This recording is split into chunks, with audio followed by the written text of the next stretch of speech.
semuanya, kami dari kelompok 3, kami ingin mempresentasikan final exam untuk mata kuliah Business Intelligence, Big Data, dan Analysis. Case study kami adalah peristiwa banjir bandang di Guci, Jawa Tengah. Selanjutnya, kelompok kami ini terdiri Aldila Maulana, Amanda Septiani, Kinaya Ramadanti, Nazwa Maila Faiza, dan Tengku Natasha.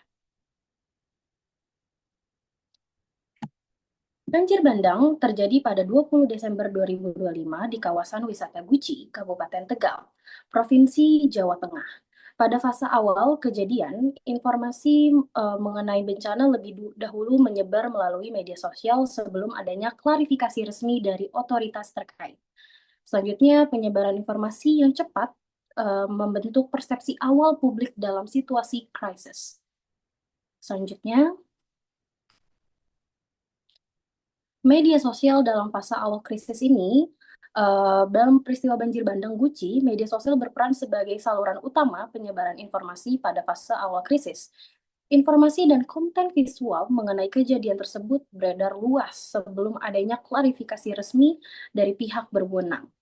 Kondisi ini menjadikan media sosial sebagai ruang awal pembentukan persepsi publik terhadap situasi bencana dan respon institusi terkait. Selanjutnya akan dijelaskan lebih lanjut oleh teman saya. Silakan.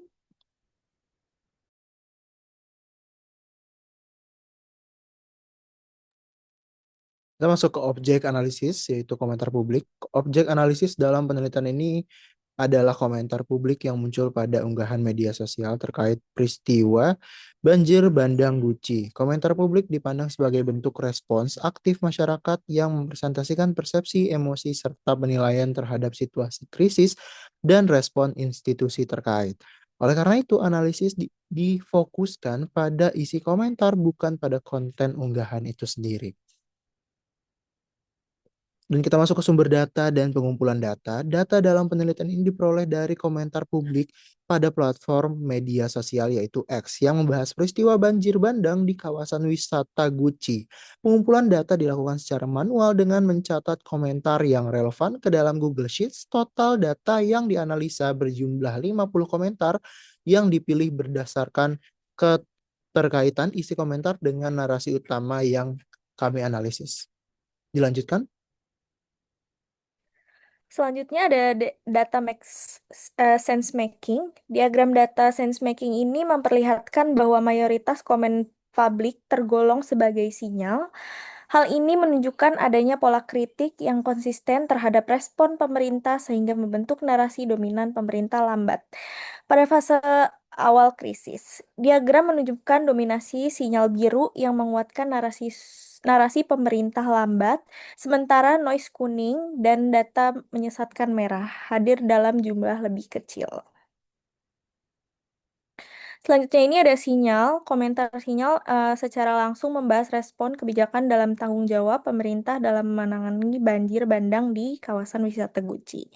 Komentar menunjukkan pola kritik yang konsisten dan berulang menjadi dasar pembentukan narasi utama pemerintah lambat. Selanjutnya itu ada bentuk komentar kritik, keterlambatan respon pemerintah, sindiran terhadap penetapan status bencana, kritik kebijakan mitigasi, dan pengelolaan lingkungan. Contoh komentarnya itu sebagai berikut.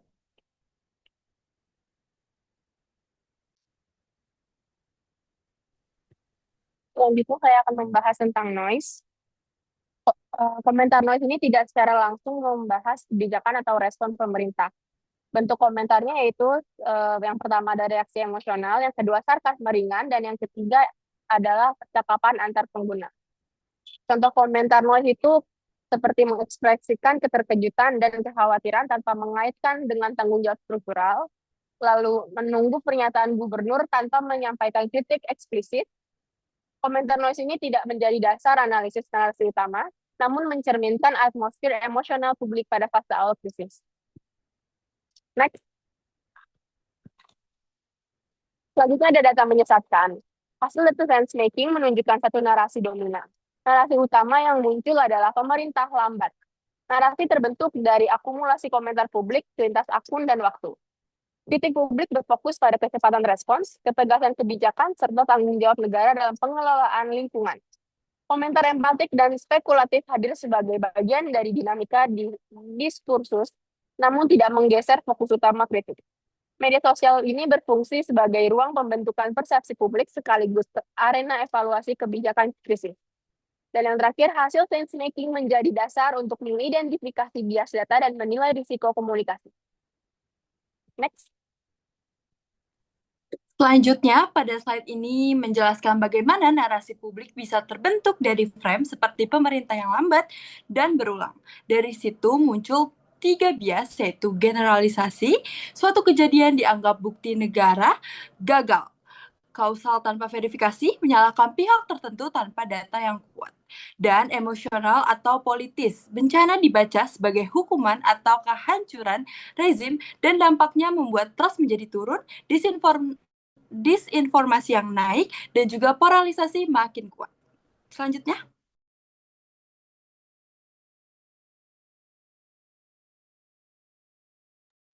Kita masuk ke strategic communication decision, yaitu kita menggunakan early empathic response sebagai bentuk strategi utama untuk merespon dominasi narasi pemerintah yang lambat. Dan yang kedua, mendahulukan pesan empatik dan pengakuan penderitaan korban guna menutup jarak emosional antara pemerintah dan publik.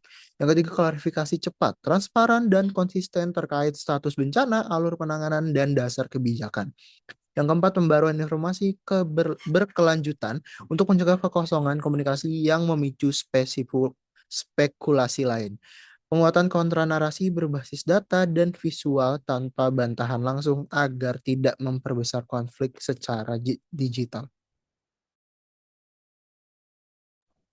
Nah, kita masuk ke implikasi untuk keputusan komunikasi. Komentar publik bisa jadi input untuk bisnis intelligence, membaca persepsi dan risiko reputasi. Strategi yang paling tepat adalah early empathic response, karena publik masih emosional, jadi empati lebih efektif daripada sekedar klarifikasi teknis saja. Keputusan komunikasi perlu berbasis data, menggabungkan sense making dan identifikasi bias, serta juga dilakukan secara berkala, agar tidak muncul spekulasi dan juga kepercayaan tetap terjaga.